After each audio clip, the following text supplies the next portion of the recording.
Hello and welcome to Unleashed. I'm your host, Will Bachman, and I'm delighted to be here today with Stacey Dietsch, an Umbrex member who is a former McKinsey partner. Stacey, welcome to the show. Thank you so much for having me. So I know, Stacey, that you did a variety of things at McKinsey, but one of the things that you worked on was in the early days of getting the McKinsey Academy launched. And that is my understanding is that that's kind of now McKinsey's external facing learning platform and learning and development for clients. And it takes some of McKinsey's internal training and makes it available to clients. And I'd love to hear that story. But maybe first, just give us the overview of your arc at McKinsey so we know how that fits in. Sure.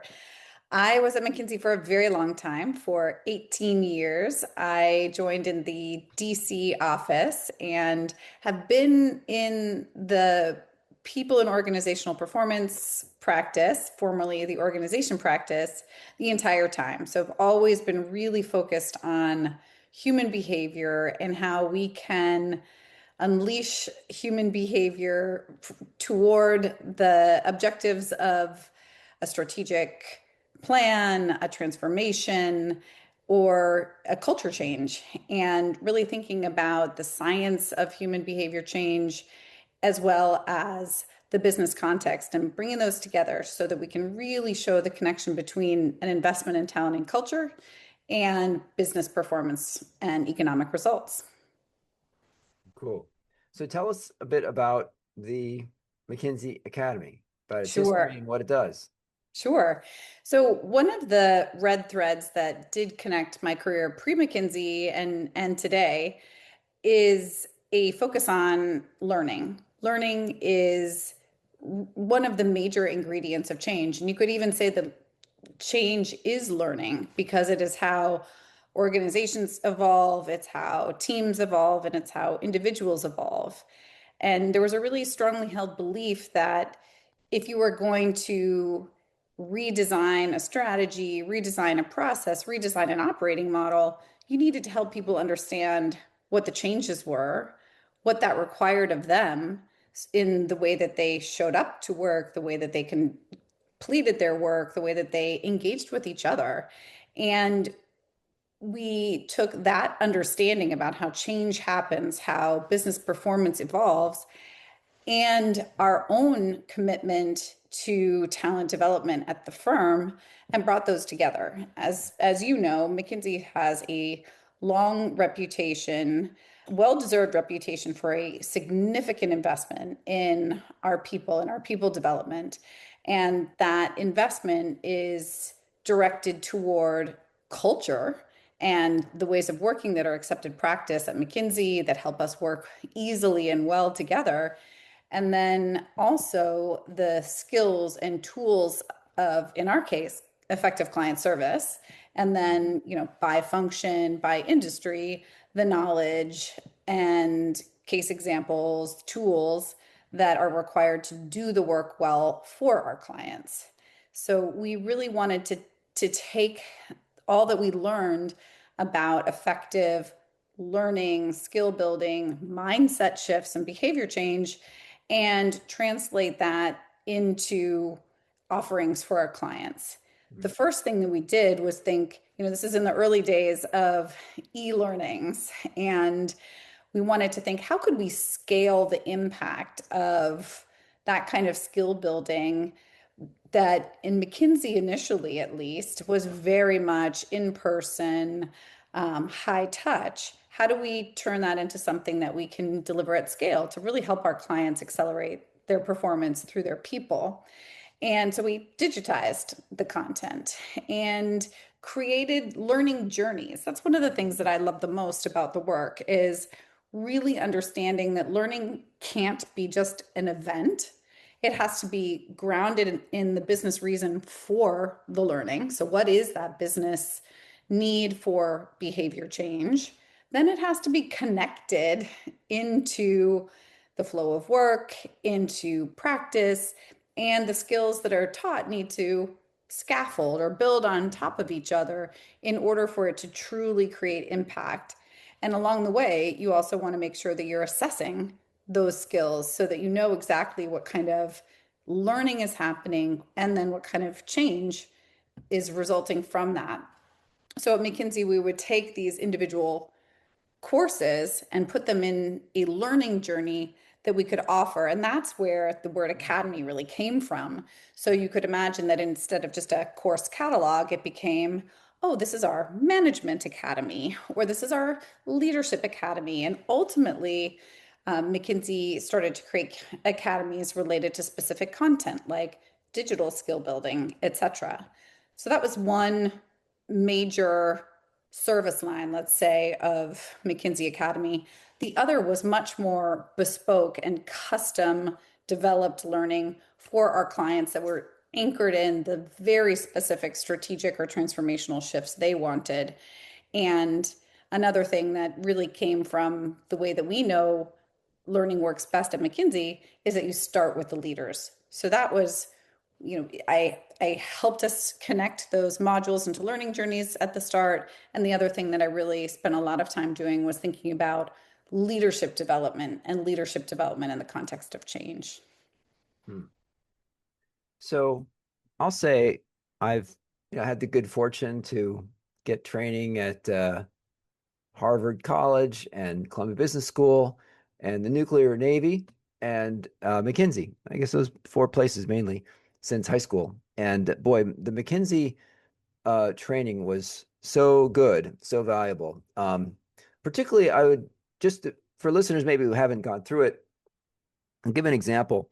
So the initial leadership workshop, that's where you go after you've been an associate for about a year, year and a half. After business school, you come back as an associate. And it was 2 weeks long. And there was a bunch of topics covered, but it was very experiential, practical role play type learning, most of it. And so an example would be influence skills, right? So they gave a brief sort of classroom introduction overview of the different influence skills and explain to us that there's more than just logical persuasion, right?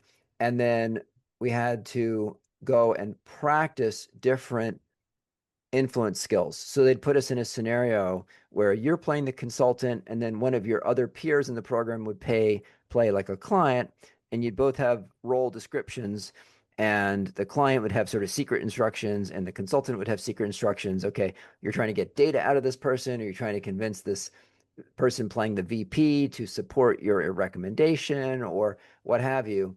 And then the person, you'd have to be trying to say, okay, you're not allowed to use stating, or you're not allowed to use logical persuading. You're now going to try to use we shared objectives, or you're using a consultative approach, or you're using the building alignment across the team, like everybody else is on board. I don't.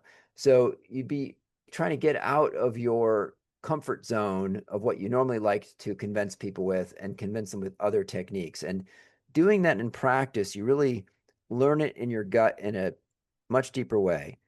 Um, in business school, very rarely did we do that. Really, negotiations class did a great job of that, where they would give you actual negotiating scenarios and you would negotiate with a classmate who had instructions for the other side of it. So that was a good class where we did a lot. Michael Feiner's class, high performance leadership, we did some of those role plays.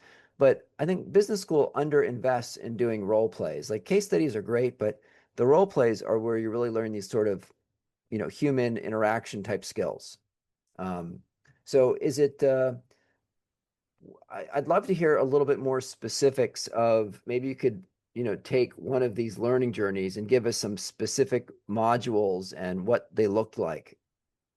Sure. And I just before I do that, I want to reinforce your point. And one of the things that I talked about was there in those learning journeys that are oftentimes primarily digital, there Mhm. were opportunities for people to take the learnings and expectations that they would practice. And at the same time, it's hard to make sure that that is happening.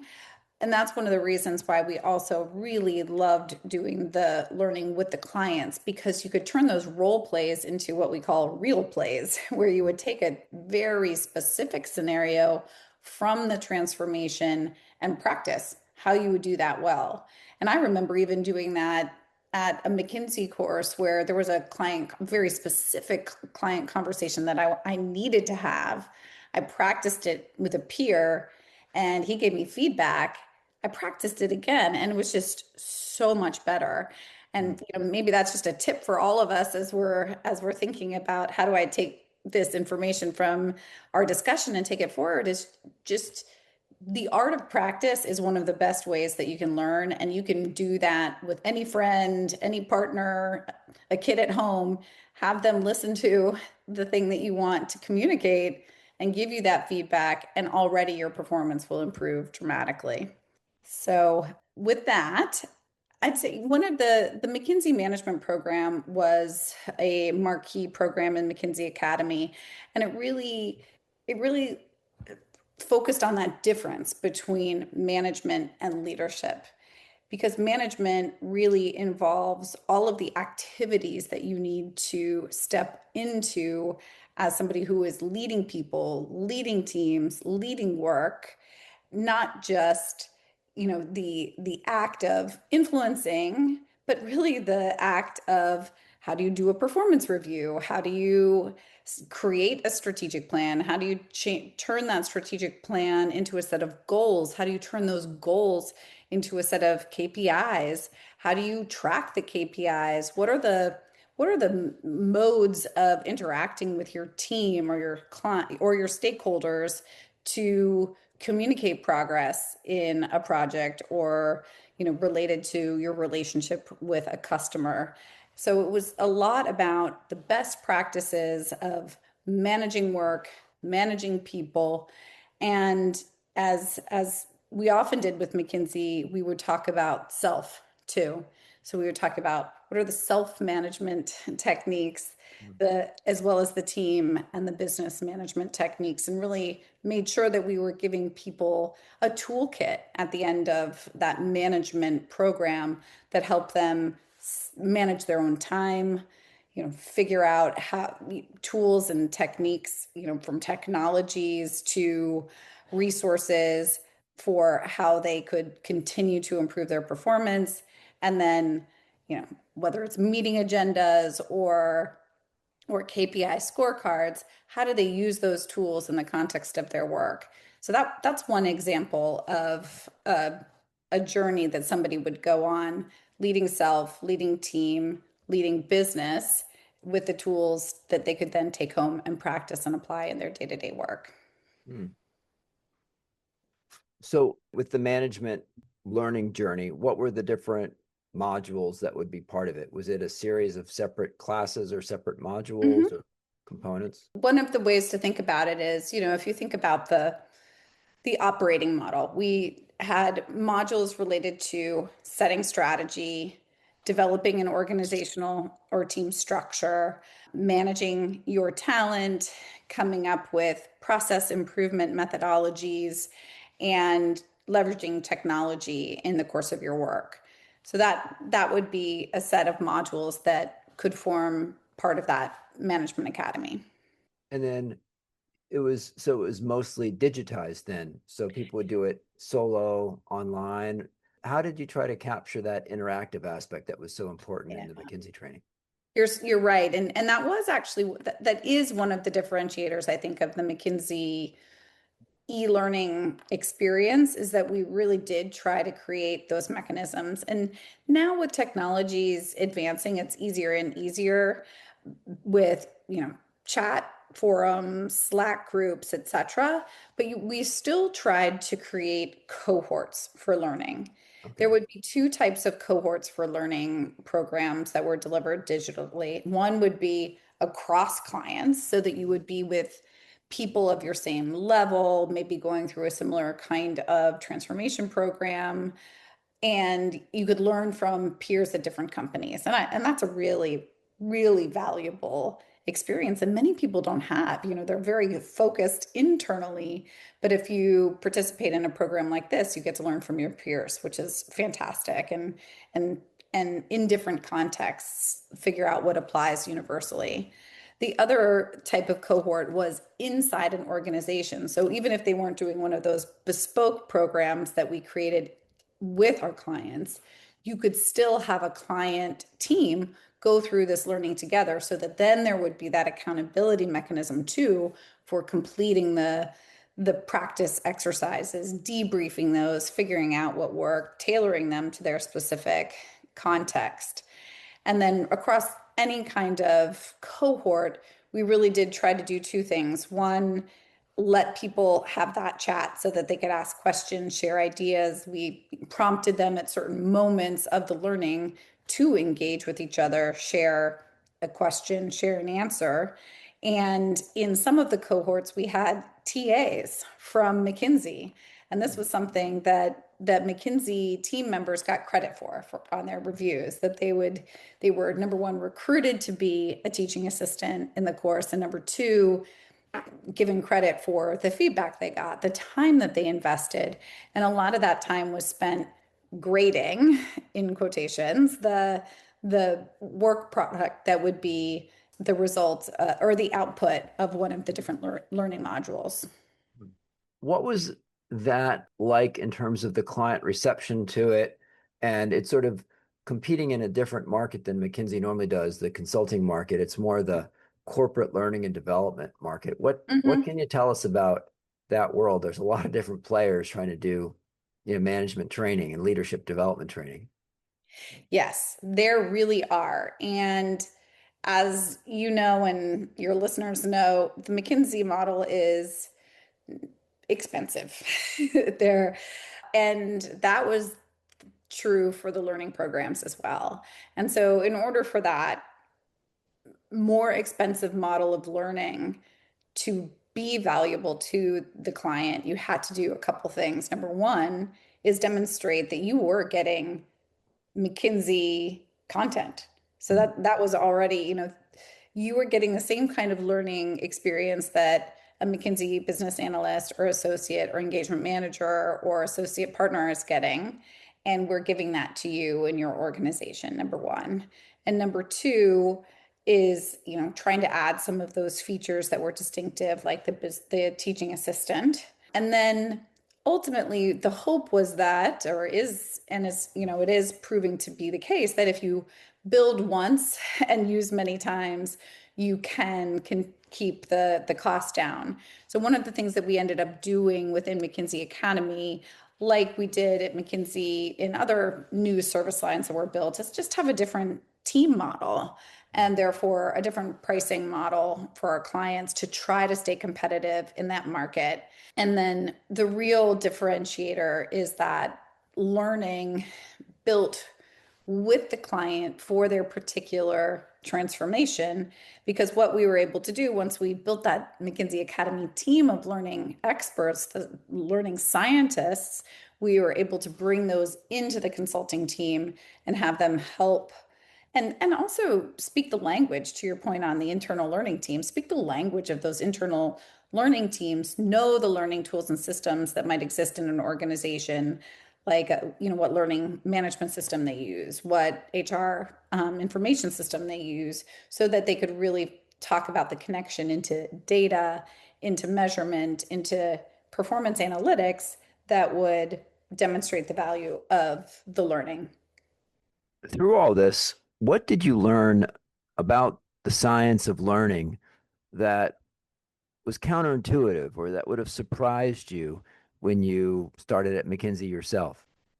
One of the neatest things to learn, I'd say, is that the act of learning is an internal process that happens within a person.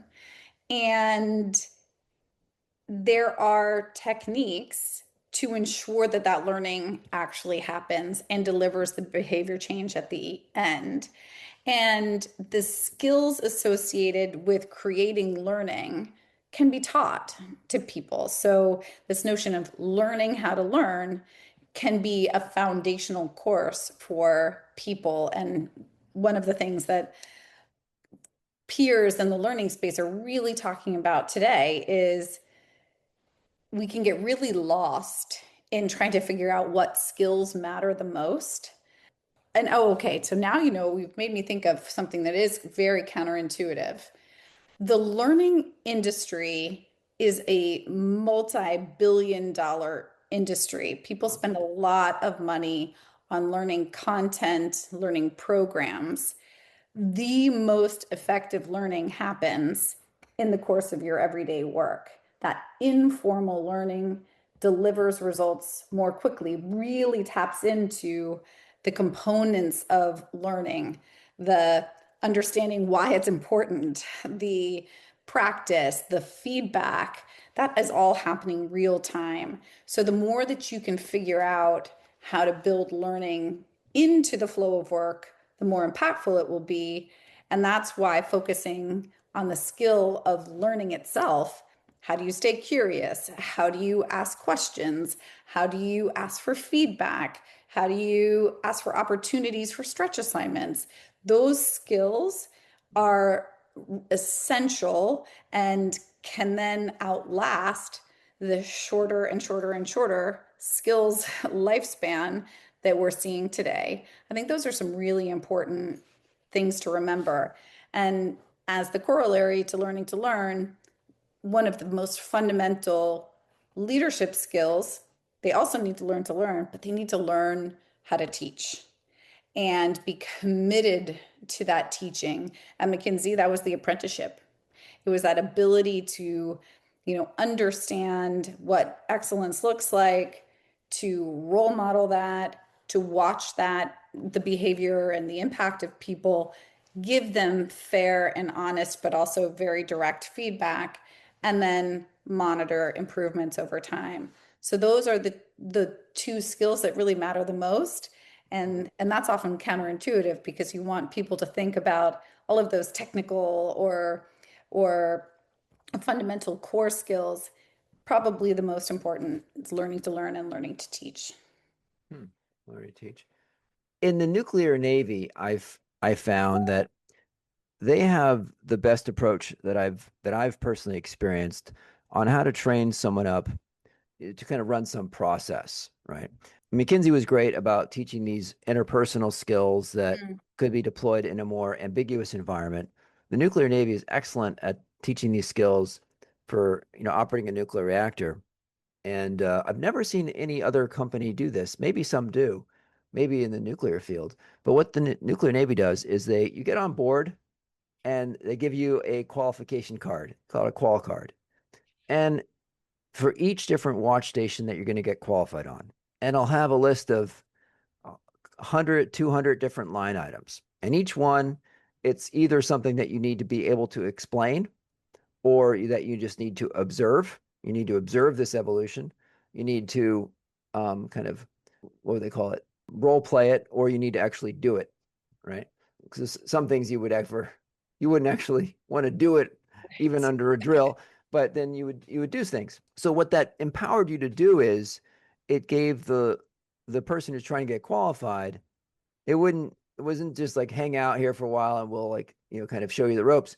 It empowered you because it told you what specifically you needed to either do yourself or observe. So when those things were coming up, the hot runners, the people who wanted to get qualified, would be alert. Oh, we're starting up the reactor tomorrow at 2 in the morning. I'll be here to observe it, right?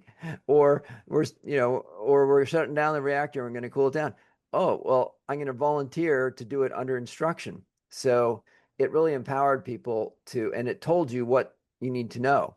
So, because then you would go around and get someone to sign off and you have to explain to them how something works.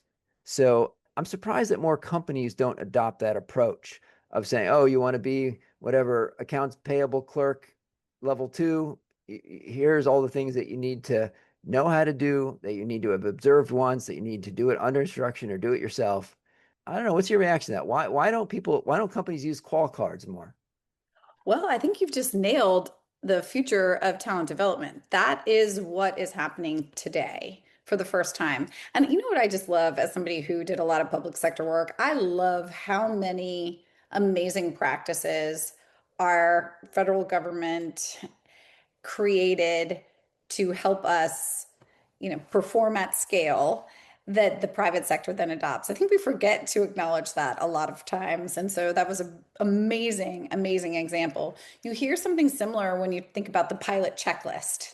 Sure. That's something else. But your qual card is exactly where HR, talent, people, organizations are going today. It's called skills-based talent strategy, Um, basically. And the skills and quals, that's the parallel. And so what is necessary there, which the precursor to the qual card is knowing the workflow, right? So in each of those roles, you need to know what is the work that, of course, what are the outcomes they're supposed to deliver?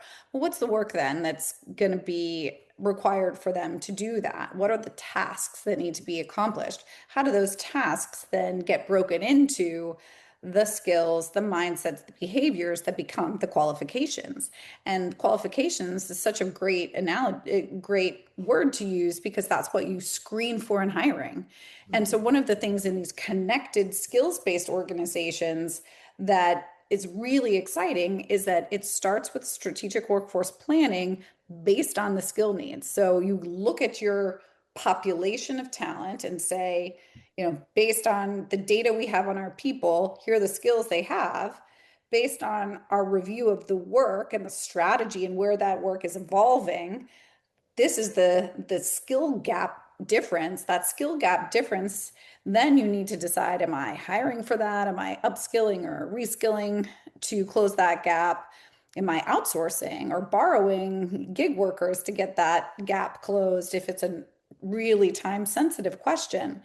And then if hiring is the answer, what's really neat is through the assessments from hiring which qualifications somebody has already checked off and they just need the chance to use and demonstrate in their jobs versus which ones they maybe have an adjacent skill, but they don't have that skill yet. And then the best, most tech enabled talent organizations are turning that assessment into the onboarding learning journey for a person so that they build those skills right away so the person can more quickly qualify to do the job independently. So that there is a real move toward exactly what you're talking about. And the other thing that really struck me in the example that you gave is I was just at this fantastic conference last week in San Francisco, put on by the Learning Forum, and a woman who is a learning scientist, and she's fantastic, and she talked about the three ingredients for learning. Number one is transparency into the skill gap, and that's what your qual card gives you. It allows you to see what are the expected skills, where do I stand today, and therefore, what gap do I need to close? Then the second piece is motivation. And this is one of those ingredients that is the most tricky because you can do things in the context of somebody's work environment to help with motivation, but motivation comes from within. So transparency and then some motivation to close that skill gap. Obviously, part of the motivation to close the skill gap in the example you gave is that's a requirement to do the job. If you want to get hired, if you want to get promoted, that provides some real extrinsic or maybe intrinsic motivation. And then you need the support in order to close the gap. And that support comes in the form of that formal training program or the informal learning, which includes the coaching and feedback of your boss and your peers. I can tell you some of the motivation in the nuclear Navy is when you get on board. I don't know if they still call people this because it's kind of a little politically incorrect, perhaps, but you call people a nub, Right. non-useful body. Or like Nub. what are they called today in our gaming world? NPCs, Yeah, not non-player yeah, character. yeah, non. So you'd be, get on board and you're not qualified to stand watch. Yeah, Coming into the wardroom like, no, what are you doing here watching a movie? You're breathing my oxygen, eating my food, drinking my coffee, sleeping in my rack. Go back there and get qualified. So there's a exactly. pretty high level of motivation to complete the qual card when you started. Exactly. Tell us a little bit about your what you're working on now, about your practice now that you're an independent consultant and that you've left the firm, about what you're doing now? Yeah. So I am doing a lot of the same work that I did at the firm, but for lots of different types of clients. That's what's really fun is the ability to serve clients of different scale and take that McKinsey knowledge and pass it forward really in the context of their business and this evolving crazy AI world that we're living in.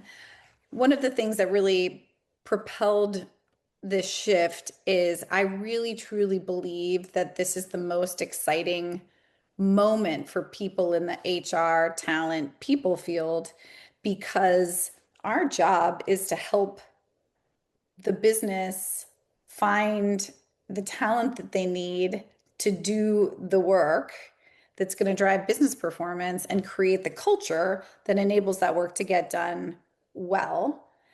And the word work in there is pretty tricky right now. The nature of work, what the work will be, is changing so quickly with AI. There are going to be many, many jobs that are lost. There will be jobs that are created that we can't even imagine today. And everybody's job will and is changing. And so, what's exciting is the ability to help clients work through that opportunity and challenge. And the big thing that's on my mind in this period is how do you help clients and businesses step back before they lean too far into AI as a cost savings device to drive speed and efficiency, and think about how they can use AI to actually accelerate growth Hmm. and do more and different work, not just operationalize and drive efficiency in today's processes. Because the risk of driving efficiency and in today's processes is a major outcome is job loss.